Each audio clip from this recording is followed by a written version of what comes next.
नमस्कार और स्वागत है आपका आर्ट्स मास्टरी में।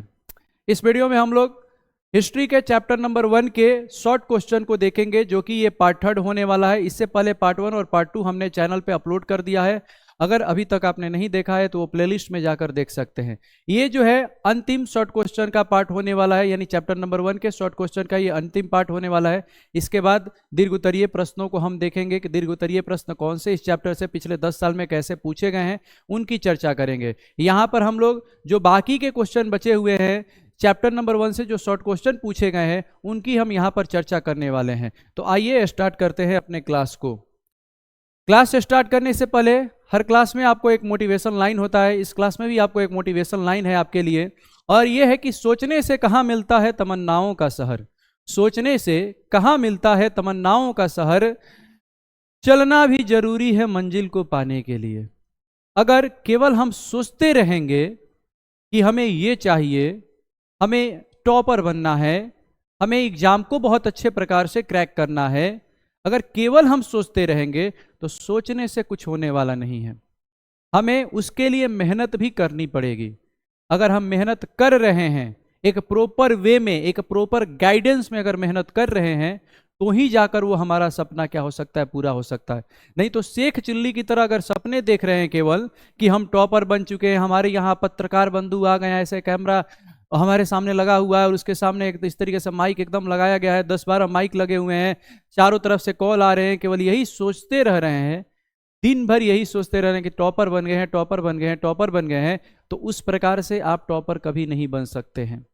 उसके लिए आपको प्रॉपर मेहनत करना पड़ेगा, हार्डवर्क के साथ साथ स्मार्ट वर्क करना पड़ेगा। आपको ये देखना पड़ेगा कि हमारे अंदर क्या कमी है और उस कमी को दूर करना पड़ेगा।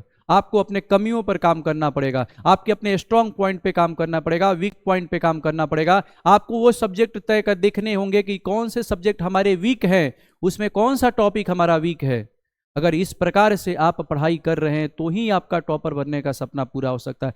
तो ही आप सोचने के भी अधिकारी हैं कि मेरा एग्जाम में अच्छा नंबर आएगा।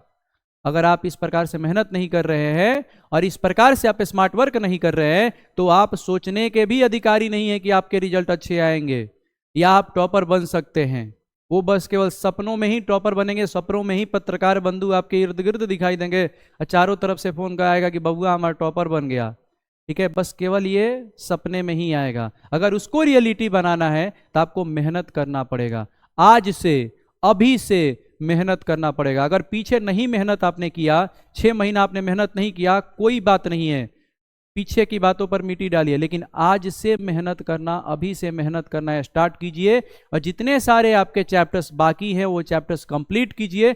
कंप्लीट करने के बाद पीवाईक्यू वाला ये सारा वीडियो देखिए, एनालिसिस देखिए, कैसे क्वेश्चन पूछे जा रहे हैं। फिर उसके बाद आप अपना रूटीन बनाइए कि क्या रूटीन होना चाहिए हमारे पिछले 6 महीने के लिए, क्या टारगेट होने चाहिए, कैसे बिहार बोर्ड क्वेश्चन पूछता है, इसका एनालिसिस कीजिए। फिर उसके बाद आप मेहनत करना, प्रॉपर वे में काम करना स्टार्ट कर दीजिए। अगर ऐसे काम करेंगे, ऐसे मेहनत करेंगे, तो ही आपका टॉपर बनने का सपना पूरा हो सकता है। और हम जानते हैं कि आप मेहनत कर रहे होंगे, आप मेहनत कर रहे होंगे और आप टॉपर बन सकते हैं। आप टॉपर बन सकते हैं, you deserve it, I know that. चलिए स्टार्ट करते हैं, अपने आते हैं क्वेश्चन पे। देखिए, क्वेश्चन देखने से पहले हर वीडियो में, वीडियो के हर पार्ट में हमने यहाँ पर आपको बताया कि ये जो होने वाला है ये लघु उत्तरीय क्वेश्चन का सीरीज है। लघु उत्तरीय क्वेश्चन यानी जो 2 नंबर के आपके एग्जाम में क्वेश्चन पूछे जाते हैं वो पिछले 10 सालों में इस चैप्टर से, चैप्टर वाइज हम लोग देख रहे हैं कि चैप्टर से कितने क्वेश्चन पूछे गए हैं, उनकी हम चर्चा यहां पर कर रहे हैं। जो कि चैप्टर का नाम है ईट मन के तथा अस्थियां, नाम है केवल ईट मन के तथा अस्थियां, लेकिन पूरे डिपेंड है कि इस पे हड़प्पा सभ्यता के इर्द गिर्द घूम रहा है ये चैप्टर। तो उसी से रिलेटेड इसके पिछले वाले वीडियो में भी अगर आपने देखा होगा तो उसमें देखे होंगे कि हम लघु उत्तरीय क्वेश्चन के प्रश्नों की संख्या उसमें बताएं कि पिछले 10 सालों में कितना रहा हुआ है इस चैप्टर से। और इसके आने वाले पार्ट में दीर्घ उत्तरीय क्वेश्चन को भी देखेंगे कितना क्वेश्चन रहा हुआ है, और ऑब्जेक्टिव क्वेश्चन की भी एक सीरीज आएगी जिसमें हम लोग देखेंगे कि ऑब्जेक्टिव क्वेश्चन इस चैप्टर से पूछे गए हैं। चैप्टर वाइज ऑब्जेक्टिव क्वेश्चन के बारे में हम चर्चा करेंगे। आज फिर एक बार देख लेते हैं कि हमारा कैसे लघु उत्तरीय क्वेश्चन कितने पूछे गए हैं, किस साल में। अगर हम बात करें यहाँ पे 2015 की, तो 2015 में 2 क्वेश्चन पूछा गया है, 2016 में 2 क्वेश्चन पूछा गया, 2017 में 1 क्वेश्चन पूछा गया है, 2018 में 1, 2019 में 4, 2020 में 2, 2021 में 4, 2022 में 7 क्वेश्चन पूछा गया है। हर वीडियो में हम ये बात बता रहे हैं कि 2022 में केवल इससे 7 क्वेश्चन पूछा गया है। तो आपको ये नहीं सोचना है कि इस साल भी हो सकता है कि 7 क्वेश्चन पूछे। ऑन एन एवरेज जो इसका क्वेश्चन पूछने का तरीका है या क्वेश्चन पूछने का जो संख्या है, मैक्सिमम ज़्यादा से ज़्यादा 4 से 5 आपको दिखाई देगा और मिनिमम 1 से 2 क्वेश्चन इस चैप्टर से हर साल में पूछा हुआ है। तो चैप्टर आपको पढ़ना है। शॉर्ट क्वेश्चन तो इसे कम पूछे जा रहे हैं, लेकिन ऑब्जेक्टिव क्वेश्चन की अगर संख्या देखें तो 8 से 9 ऑब्जेक्टिव क्वेश्चन की संख्या रहने वाली है इस चैप्टर से आपके आने वाले एग्जाम में। तो उसके लिए और उसको आप न छोड़ें, इसके लिए आपको ये चैप्टर बहुत अच्छे प्रकार से पढ़ना है और जानना है। अगर हम बात करें 2023 की तो 3 क्वेश्चन पूछा गया, 2024 में 4 क्वेश्चन और 2025 में 3 क्वेश्चन। तो अब तक ये तीनों पार्ट में आप समझ गए होंगे। तो इस चैप्टर से ज़्यादा क्वेश्चन नहीं, ऑन एन एवरेज 3 से 4 क्वेश्चन क्या किया है, पूछा हुआ है। तो हमें चैप्टर को उसी प्रकार से क्या करना है, पढ़ना है। और चैप्टर पढ़ने से ज़्यादा आपके लिए इंपॉर्टेंट है क्वेश्चन का प्रैक्टिस करना, आंसर लिखने का प्रैक्टिस करना। अगर आप घर पे आप बिना देखे हुए आंसर लिख रहे हैं, प्रैक्टिस कर रहे हैं, घर पे कर रहे हैं, ऑफलाइन कर रहे हैं, ऑनलाइन कर रहे हैं, कहीं पे भी ऑनलाइन से अगर क्वेश्चन मिल रहा है उसको आप कर रहे हैं, कहीं से भी अगर कर रहे हैं, तो वो आपको ताक झाक करने से रोकेगा और आपका कॉन्फिडेंस आपके एग्जाम में एकदम बूस्ट कर देगा। आप जाइएगा पूरे कॉन्फिडेंस की तरह, बाहुबली की तरह जाइएगा और एग्जाम देकर आइएगा। कटप्पा की तरह आप एकदम पूरे अच्छे प्रकार से एग्जाम देकर आइएगा। बाहुबली ने जिस प्रकार से औरत पर हाथ उठाने वाले का गला काटा हुआ था, उसी प्रकार से आप परीक्षा में जाकर क्वेश्चनों का गला काट कर आएंगे। अगर आप आंसर लिखने की प्रैक्टिस अभी से कर रहे हैं तो ये संभव है। अगर ऐसा नहीं कर रहे हैं तो फिर ये संभव नहीं है। फिर केवल सोचते रहिए और जाकर आप नवंबर दिसंबर में चाहिएगा कि सारी चीज़ें हम एक पे एक कर लें और सब रिवीजन भी कर लें, उसके बाद आंसर लिखने की भी प्रैक्टिस कर लें, ऑब्जेक्टिव भी कर लें, सबका सब एक ही साथ में कर लें। तो जिस प्रकार से थाली में खाना सजाकर मिलता है, एक एक करके खाते हैं हम लोग, उस प्रकार से अगर एक व्यक्ति को बोला जाए कि सब एक ही में सानिए और खाइए या एक ही बार उठाइए सब खाइए, तो आप इमेजिन कर सकते हैं उस व्यक्ति का क्या हाल होगा। वही हाल हो जाएगा आपका। इसलिए अब भी से आंसर लिखने का प्रैक्टिस कीजिए, अब भी से, आज से आंसर लिखने का प्रैक्टिस कीजिए। जो भी आपके ये वीडियो में जो भी आपको आंसर क्वेश्चन दिखाई दे रहे हैं, आप उनको देखिए, वीडियो को देखिए, आप क्वेश्चन का एनालिसिस कीजिए और जो भी क्वेश्चन आ रहे हैं, जो भी प्रश्न आ रहे हैं, उन प्रश्नों का आंसर लिखिए, खुद से लिखिए। पहले समझिए, चैप्टर आपने कहीं पढ़ा होगा, ऑफलाइन या ऑनलाइन, कहीं किसी के पास भी पढ़ा होगा, उससे कोई दिक्कत नहीं है। आप कहीं पे भी पढ़े होंगे, आपने कहीं से भी नोट्स बनाया होगा, आप उसको और आप क्वेश्चन देखिए क्या क्वेश्चन में ऐसा पूछा गया है इस टॉपिक से रिलेटेड, तो आप उसको लिखने का प्रैक्टिस कीजिए। और जो भी आपका मेंटर है उसको दिखाइए कि देखिए ये मेरे लिखने का तरीका सही है या गलत है, इसमें क्या सुधार कर सकते हैं। तब जाकर आप बाहुबली की तरह एग्जाम दे सकते हैं, तब जाकर आप बाहुबली की तरह क्वेश्चन का गला काट सकते हैं। और आप कर सकते हैं, क्वेश्चन का गला काट सकते हैं, ये हम जानते हैं, ये हम जानते हैं, हमें आप पर विश्वास है। आइए आते हैं पहले नंबर क्वेश्चन पे, जो कि इस पार्ट का, ये पार्ट नंबर 3 है। तो इसमें ये 11 नंबर क्वेश्चन है, क्वेश्चन की संख्या 11 नंबर है। इससे पहले वाले पार्ट में, पार्ट 1 और पार्ट 2 में 10 क्वेश्चन हम लोगों ने देखा हुआ है। जो बाकी के क्वेश्चन है इस वीडियो में हम लोग देखने वाले हैं। इस क्वेश्चन में पूछा, हड़प्पा लिपि के बारे में आप क्या जानते हैं? हड़प्पा लिपि के बारे में आप क्या जानते हैं? और ये क्वेश्चन पूछा गया है 2021 में, ये क्वेश्चन 2021 में पूछा गया है। तो देखिए, हड़प्पा जो लिपि है आज तक रहस्यमयी लिपि की तरह है, ठीक है। आज तक हड़प्पा लिपि को कोई पढ़ नहीं पाया है। ऐसा माना जाता है कि हड़प्पा लिपि दाएं से बाएं, बाएं से दाएं इस प्रकार से लिखी जाती थी और ये चित्रात्मक हुआ करती थी। जैसे आप यहाँ पर देख सकते हैं कि ये सारे आपको, ये जितने सारे आपको चित्र दिखाई दे रहे हैं, ये कोई चित्र नहीं है किसी प्रकार के, ये हड़प्पा की लिपि है। इसी प्रकार से हड़प्पा सभ्यता में हर एक चीज को लिखा गया है। अब इसको पढ़ पाना आज तक किसी के वश में नहीं है। ये हड़प्पा जो लिपि है आज तक अपठनीय है, किसी ने भी आज तक नहीं पढ़ा। और ऐसे संकेत कम से कम 250 से 400 संकेत ऐसे क्या हुए हैं, मिले हुए हैं।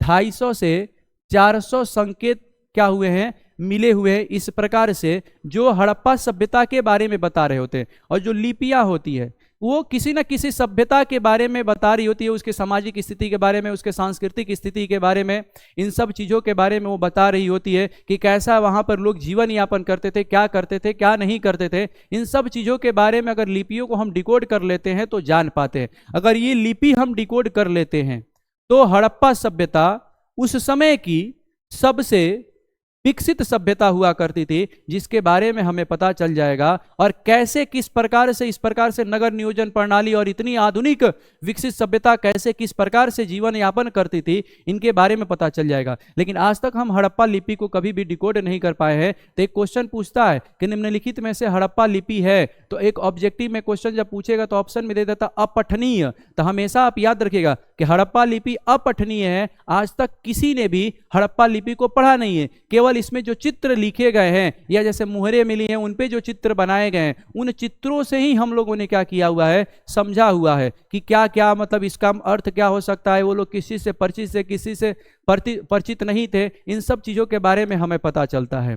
ठीक है। और एक क्वेश्चन ऑब्जेक्टिव ये भी पूछ सकता है कि निम्नलिखित में से हड़प्पा लिपि थी चित्रात्मक थी। आप याद रखिएगा हड़प्पा लिपि चित्रात्मक थी, आप ये बात याद रखिएगा। आइए आते हैं मॉडल आंसर पे। तो मॉडल आंसर में हम लिख सकते हैं कि हड़प्पा लिपि सिंधु घाटी सभ्यता की प्रमुख लेखन प्रणाली थी, जो आज भी रहस्य बनी हुई है, क्योंकि इसे अब तक पूर्ण रूप से पढ़ा या समझा नहीं जा सका है। इसमें चित्रों और प्रतीकों का प्रयोग होता था जो मिट्टी की मुहरों, बर्तन और तांबे की वस्तुओं पर मिलते हैं। यह लिपि उस समय की सामाजिक, आर्थिक और धार्मिक व्यवस्था को समझने में सहायक मानी जाती है। आज तक हम लोगों ने हड़प्पा सभ्यता के प्रॉपर क्या बातें रही हुई है, कैसी सामाजिक स्थिति रही हुई है, क्या धार्मिक स्थिति रही हुई है, कैसे लोग जीवन यापन करते थे, इसके बारे में प्रॉपर हम लोग नहीं जान पाए हैं। क्यों नहीं जान पाए हैं? क्योंकि इसकी लिपि को आज तक हम पढ़ नहीं पाए हैं। तो जब तक लिपि पढ़ा नहीं जाएगा तब तक हम किसी भी सभ्यता के बारे में जान नहीं पाते हैं, किसी भी सभ्यता के बारे में जान नहीं पाते हैं। आपको आंसर मेंशन करना है, इस प्रकार से आपको आंसर को क्या कर सकते हैं, लिख सकते हैं। या आप ऑफलाइन या ऑनलाइन कोई भी इससे रिलेटेड आप पढ़े हुए हैं तो आप उसको क्या कर सकते हैं, मेंशन कर सकते हैं। और आपका यहाँ पर जो 2 नंबर का क्वेश्चन है वो क्या हो जाएगा, कंप्लीट हो जाएगा। 2 नंबर का क्वेश्चन यहाँ पर कंप्लीट हो जाएगा। आइए आते हैं नेक्स्ट पेज पे। तो next page as it is वो सारी चीजें यहाँ पर इंग्लिश में दी गई रहती है। तो जो भी बच्चा पार्टी इंग्लिश मीडियम की है वो वीडियो पॉज करके देख सकती है। नेक्स्ट आते हैं क्वेश्चन पे। तो नेक्स्ट क्वेश्चन है हमारा, लोथल कहाँ है, इतिहास अध्ययन में इस स्थान का क्या महत्व है। तो आप लोग जानते होंगे कि लोथल जो है वो वर्तमान गुजरात में हुआ करता था, वो वर्तमान गुजरात में हुआ करता था। लोथल जो है वो वर्तमान गुजरात में हुआ करता था। और गुजरात में ये समुद्र के किनारे है, ये गुजरात में समुद्र के किनारे है। ये पहले व्यापारिक केंद्र हुआ करता था। और जो भी बंदरगाह वाला जो क्षेत्र है ये पूर्ण रूप से यहीं पर क्या होता था, पाया जाता था, यहीं पर पाया जाता था। तो इसी के बारे में पूछ रहा है कि लोथल कहाँ है, इतिहास अध्ययन में इस स्थान का क्या महत्व है, इसी के बारे में यहाँ पर पूछ रहा है। और ये क्वेश्चन पूछा गया है 2022 में। अगर मॉडल आंसर की बात करें तो मॉडल आंसर में हम लिख सकते हैं कि ये किस राज्य में स्थित है। लोथल गुजरात राज्य में स्थित है। एक प्रमुख सिंधु घाटी सभ्यता का नगर था। यह प्राचीन बंदरगाह नगर था जिससे समुद्री व्यापार होता था। यहां से मन के, मिट्टी के बर्तन और जल निकास प्रणाली के अवशेष मिले हैं जो उस समय की उन्नत नगर योजना और व्यापारिक गतिविधियों को दर्शाते हैं। और लोथल ही ऐसा नगर है जिससे हमें पता चलता है कि हड़प्पा सभ्यता के लोग बाहरी दुनिया से कनेक्टेड थे, यानी जो उसके समकालीन सभ्यता हुआ करती थी, मेसोपोटामिया की सभ्यता, मिस्र की सभ्यता, ओमान की सभ्यता, जो उसकी समकालीन सभ्यताएं हुआ करती थी, वहां से भी ये लोग कनेक्टेड हुआ करते थे, व्यापार किया करते थे। ये लोथल ही हमें बता रहा होता है। लोथल ही नगर से हमें ये साक्ष्य क्या हो रहे होते हैं, मिल रहे होते हैं। आपको कमेंट करके बताना है कि लोथल से क्या साक्ष्य मिला हुआ है। आइए आते हैं नेक्स्ट पेज पे। नेक्स्ट पेज पे अगर हम आते हैं तो वो सारी चीजें इंग्लिश में दी गई है। बच्चा पार्टी वीडियो पॉज कीजिए और इंग्लिश को पढ़िए आप। उसके बाद यहां पर 13 नंबर अगर क्वेश्चन की बात करें, सिंधु घाटी सभ्यता में शवों के दाह संस्कार के कितने प्रकार थे। और ये क्वेश्चन पूछा जा चुका है 2022 में। ये क्वेश्चन पूछा जा चुका है 2022 में कि जो सौदा हुआ करता था वो कितने प्रकार से हुआ करता था। तो देखिए अलग अलग जगहों से अगर देखा जाए तो अलग अलग तरीके मिले हुए हैं सौदा करने के, लेकिन अगर पूर्ण हम सर तरीके देखें तो वहां से दफनाने वाला जो सौदा है, ठीक है, यानी वहां पे इंसान को मरने के बाद उसको दफना दिया जाता था, ये पूर्ण रूप से हम कह सकते हैं कि पूर्ण रूप से इंसानों को दफना दिया जाता था। लेकिन एक दो स्थल ऐसे हैं जहां से हमें कुछ और ही साक्ष्य मिलते हैं। जैसे एक स्थल है ऐसा जहां से हमें मिलता है कि हम लोग क्या किए कि बॉडी को वो लोग फेंक देते थे, पशु पक्षी उसको खा लेते थे, जो बचे हुए अवशेष होते थे उनको मिट्टी के बर्तन में डाल के उसको दफना दिया करते थे। ऐसे साक्ष्य मिलते हैं। एक जगह पर हमें साक्ष्य मिलता है कि लोग क्या कर रहे हैं कि उसमें दो लोगों को, मतलब जो पुरुष और जो स्त्री हैं, उन दोनों को युग्मों के साथ में वो लोग क्या करते हैं, दफना देते हैं। ठीक है, इस तरीके से तो आपको वहां पे 14 तरीके के 3 प्रकार दिखाई देते हैं। और 3 वो प्रकार कौन कौन से होते हैं? पूर्ण समाधिकरण, यानी पूर्ण रूप से वहां पे कब्रों में क्या करना, दफना देना। पूर्ण समाधिकरण मतलब कि पूर्ण रूप से दफनाना। और दूसरा हुआ करता था आंशिक समाधिकरण, यानी कि जो मरे हुए मृत व्यक्ति हैं उनको फेंक दिया जाता था कहीं पे।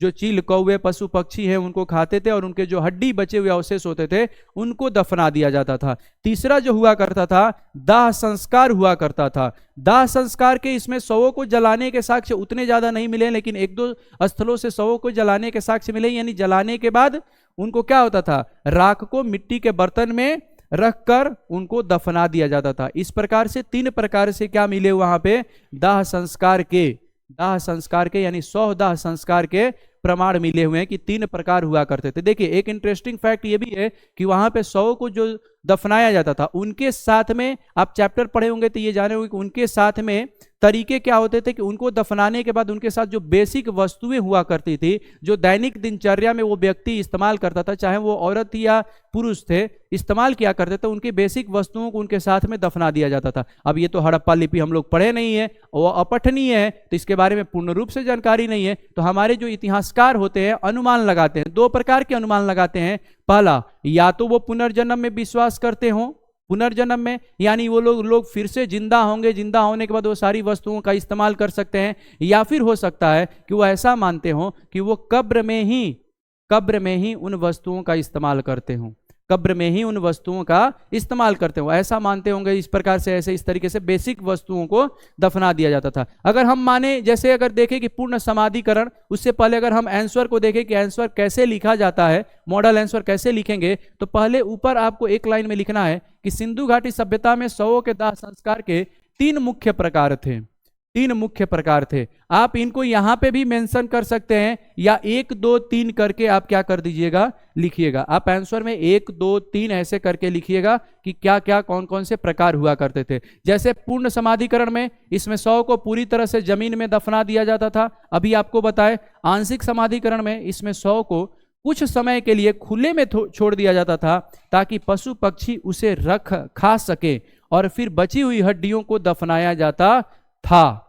जो बची हुई हड्डियां हुआ करती थी उनको दफना दिया जाता था। इस प्रकार से इसे आंशिक समाधिकरण बोला जाता है। और दाह संस्कार, इसमें 100 को जला दिया जाता था और फिर राख और हड्डियों को मिट्टी के बर्तन में डालकर दफनाया जाता था। ये उतना ज्यादा प्रमाण नहीं मिले हैं, 1-2 जगहों से बस ऐसे पढ़ने को किसी इतिहासकार के माध्यम से देखने को मिलते हैं। लेकिन सबसे ज्यादा जो देखने को मिलता है वो पूर्ण समाधिकरण ही देखने को मिलता है, पूर्ण समाधिकरण ही देखने को मिलता है। अब जैसे देखिए पूर्ण समाधिकरण के साक्ष्य कहां से मिलते हैं, तो हड़प्पा से हमें एक कब्रिस्तान मिला हुआ है। हड़प्पा से हमें कब्रिस्तान के साक्ष्य मिलते हैं, कब्रिस्तान के साक्ष्य मिलते हैं जिसका नाम होता है R37। ये बात याद रखिएगा, ये बात याद रखिएगा। यहां से ऑब्जेक्टिव क्वेश्चन पूछेगा, प्रश्न आपसे पूछे जाएंगे कि कहां से कब्रिस्तान के साक्ष्य मिले हुए हैं, तो हड़प्पा से याद रखिएगा। और क्या नाम है, R37। ये बातें आप याद रखिएगा क्योंकि यहां से ऑब्जेक्टिव क्वेश्चन पूछेगा। और अगर यहां पर आंशिक समाधिकरण की बात करें तो एक साइट हुआ करता था जो वर्तमान में पाकिस्तान में है, बहावलपुर। कौन सा, बहावलपुर एक हुआ करता था। यहां से ये आंशिक समाधिकरण के क्या मिलते हैं, साक्ष्य मिलते हैं। और वही अगर हम बात करें कि युग्मों को कहां पर दफनाने के साक्ष्य मिले हैं, तो लोथल से मिले हैं। कहां से, लोथल से। वहां पे पुरुष और स्त्री दोनों को साथ में कब्र में दफना दिया गया है, उसके साक्ष्य मिले हुए हैं। तो ये बातें आप याद रखिएगा ऑब्जेक्टिव के पॉइंट ऑफ व्यू से। और अगर आपको मेंशन करना है तो इन तीनों को इस प्रकार से मेंशन कर दीजिएगा और आपका आंसर कंप्लीट हो जाएगा। आपको 2 नंबर देने से बिल्कुल भी एग्जामिनर के हाथ नहीं रुकेंगे और 2 नंबर आपको दे देगा। ठीक है, आते हैं नेक्स्ट पेज पे। नेक्स्ट पेज की अगर हम बात करें तो इसको इंग्लिश में एज इट इज क्या किया गया है, मेंशन किया गया है। एज इट इज वो सारी चीजें यहाँ पर इंग्लिश में मेंशन की गई है, तो जो भी बच्चा पार्टी इंग्लिश वाली है वो इंग्लिश में यहाँ पर क्या कर सकते हैं, वीडियो को पॉज करके देख सकती है। नेक्स्ट क्वेश्चन की तरफ बढ़ते हैं। तो नेक्स्ट क्वेश्चन में पूछा गया कि सिंधु घाटी सभ्यता में उत्पादित होने वाले 4 प्रमुख कृषि उत्पादों के नाम लिखिए। यानी कौन कौन से किस किस प्रकार की खेती किया करते थे, इसके बारे में यहां पर पूछा गया है। आपको यहां पे ये बताना है कि वो लोग कौन कौन से खेती करते थे। बस आपको लिख देना है कि सिंधु घाटी सभ्यता में उत्पादित होने वाले प्रमुख कृषि उत्पाद निम्नलिखित हैं या थे, निम्नलिखित है या थे। और 4 प्रकार आप लोग ऑलरेडी जानते हैं कि गेहूं हो गया, जौ हो गया, कपास हो गया, मटर हो गया, सरसों हो गया, चना हो गया। इस प्रकार के ये जो अनाज उपजाया करते थे ये लोग ही उपजाया करते थे। अब जैसे यहाँ पे कंफ्यूजन क्या बनता है, कुछ लोग बोलते हैं कि चावल के साक्ष्य मिलते हैं, कुछ लोग बोलते हैं कि चावल के साक्ष्य नहीं मिलते हैं। और ये क्वेश्चन बन जाता है कि क्या हड़प्पा सभ्यता से चावल के साक्ष्य मिले हैं या नहीं मिले हैं। तो चावल के साक्ष्य मिले हैं, लेकिन चावल उनकी प्रमुख फसल नहीं थी। प्रमुख फसल के रूप में उनके गेहूं और जौ को जाना जाता था। और जितने सारे प्रदेश में उनके स्थलों में देखा गया तो गेहूं और जौ के ही साक्ष्य मिले हुए हैं। चावल के साक्ष्य आपको लोथल और रंगपुर से, लोथल और रंगपुर से, जो कि गुजरात में, वर्तमान गुजरात में स्थित है, वहीं से केवल चावल के मतलब कि साक्ष्य मिलते हैं, चावल के वहां पे साक्ष्य मिलते हैं। आपको ये बात याद रखिएगा, शायद हो सके ऑब्जेक्टिव में ये क्या कर दे, पूछ दे, हड़प्पा सभ्यता की मुख्य फसल कौन सी हुआ करती थी। तो गेहूं और जौ हुआ करता था। क्या हड़प्पा सभ्यता से चावल के साक्ष्य मिले हैं? हाँ मिले हैं, लेकिन वो मुख्य फसल के रूप में उसको उत्पादन नहीं किया जाता था, या मुख्य अनाज के रूप में वो लोग सेवन नहीं करते थे। तो परिचित थे बस केवल 1-2 ही स्थल के जो थे, लोथल और रंगपुर, 2 ये स्थल के लोग यहाँ से क्या थे, परिचित थे, जो कि समुद्र के किनारे था। ठीक है, व्यापारिक केंद्र के रूप में भी था, तो वहीं पे चावल के साक्ष्य मिले हुए हैं, तो वो लोग वहीं से परिचित थे, शायद ये बोल सकते हैं। ठीक है, लेकिन पूर्ण रूप से अगर वहां पर देखा जाए कि कौन से फसल का अनाज का उत्पादन किया जाता था, तो वहां पे गेहूं और जौ आप हमेशा याद रखिएगा। गेहूं और जौ जो कि हड़प्पा से, मोहनजोदाड़ो से, कालीबंगन से, इन क्षेत्रों से ये सारे साक्ष्य क्या हुए हैं, मिले हुए हैं। इन क्षेत्रों से ये सारे साक्ष्य क्या हुए हैं, मिले हुए हैं। इन बातों को आप याद रखिएगा। अब इसी को अगर नेक्स्ट पेज पे देखें तो वो सारी बातें यहाँ पर इंग्लिश में पूछी गई है और बताया गया है इंग्लिश में यहाँ पे। तो जो भी बच्चा पार्टी इंग्लिश वाले है वीडियो को पॉज करेगा और देखेगा। और देखिए ये जो क्वेश्चन है आप याद रखिएगा, ये क्वेश्चन 2025 में पूछा गया है, तो इस बार रिपीट नहीं होगा, कम चांस है। अगर रेशियो इसकी हम बात करें कि कितना है, तो ये 1% और 99%, 99% ना है, 1% इसका हाँ है। 1% ही बस केवल चांस बन रहा है कि ये क्वेश्चन रिपीट होगा। ऐसे ये रिपीट क्वेश्चन होने वाला क्या है, नहीं है। लेकिन फिर भी आप याद रखिएगा, अगर पूछ देगा, इसमें नहीं, लघु उत्तरीय क्वेश्चन में ना पूछे, ऑब्जेक्टिव में इसको पूछ दे, तो इसके लिए आप यह क्या कीजिएगा, याद रखिएगा। अब तक इतने ही क्वेश्चन इस चैप्टर से लघु उत्तरीय जो आपके पिछले 10 सालों में पूछे गए हैं, क्वेश्चन पूछने की जो संख्या है तकरीबन यही 13 से 14 क्वेश्चन क्या किए गए हैं, पूछे गए हैं पिछले 10 सालों में। अब इन्हीं क्वेश्चन की प्रैक्टिस आपको घर पे अच्छे प्रकार से इस चैप्टर से कर लेनी है, जो कि 2 नंबर के क्वेश्चन पूछे जाते हैं। और जब भी आप प्रैक्टिस कीजिए, आंसर लिखने की प्रैक्टिस ज्यादा कीजिए, ऑब्जेक्टिव की करिए, ऑब्जेक्टिव याद भी कीजिए, उसका रिवाइज कीजिए, डेली उसको देखिए। ऑब्जेक्टिव चीजें क्या होती है कि जब हम थ्योरी को पढ़ रहे होते हैं तो ऑब्जेक्टिव ऑटोमेटिक क्या होता है, हमारा क्लियर होता जाता है। जितना ज्यादा हम थ्योरी को पढ़ेंगे उतना ही हमारा ऑब्जेक्टिव क्लियर होता जाता है। तो ऑब्जेक्टिव के लिए ज्यादा ध्यान नहीं देना पड़ेगा। अगर आप चैप्टर को बहुत अच्छे प्रकार से पढ़ रहे हैं, आप आंसर राइटिंग बहुत अच्छे प्रकार से कर रहे हैं, तो आपको ज्यादा ध्यान देने की आवश्यकता नहीं पड़ेगी ऑब्जेक्टिव पे। बस ऑब्जेक्टिव के आप क्वेश्चन देखिएगा, क्वेश्चन आप प्रश्नों को उनको लगाते जाइएगा, तो आपका ऑब्जेक्टिव क्या होता जाएगा, स्ट्रांग होता जाएगा। सबसे ज्यादा जो जरूरी है अगर आपको किसी चीज पर ध्यान देने की, तो वो जरूरी है आंसर राइटिंग पे। यानी आप आंसर राइटिंग पे फोकस्ड हो जाइए अभी से ही, अभी से, आज से, अभी से फोकस्ड हो जाइए और क्वेश्चन निकालिए और कॉपी निकालिए और ये वीडियो देखिए। वीडियो देखने के बाद जो चीजें समझ में नहीं आती है, जो चीजें समझ में नहीं आती है, कमेंट कीजिए, हम उसका रिप्लाई देंगे। और फिर से आपको वो कन्फ्यूजन दूर करेंगे। और फिर अगर कन्फ्यूजन हो रहा है तो फिर से आप वीडियो देखिए, फिर से आप कमेंट कीजिए, हम रिप्लाई देंगे। सारे आप प्रश्नों को देखिए और चैप्टर में जितने सारे प्रश्न हैं उनका आंसर लिखने का प्रैक्टिस कीजिए। जितना बार आप प्रैक्टिस करेंगे, जितना बार आप प्रैक्टिस करेंगे, उतना ही ज्यादा आपकी तलवार की धार तेज होगी। आप ये बात दिमाग में घुसा लीजिए, बैठा लीजिए, हथौड़ी छेनी से मार लीजिए कि दिमाग में आपके इंटर कर जाए। ठीक है, ऐसे ही हंसते रहिए, मुस्कुराते रहिए। और अगर चैनल पे नए हैं तो चैनल को सब्सक्राइब कर लीजिए और वीडियो अच्छी लगी हो तो वीडियो लाइक कर दीजिए।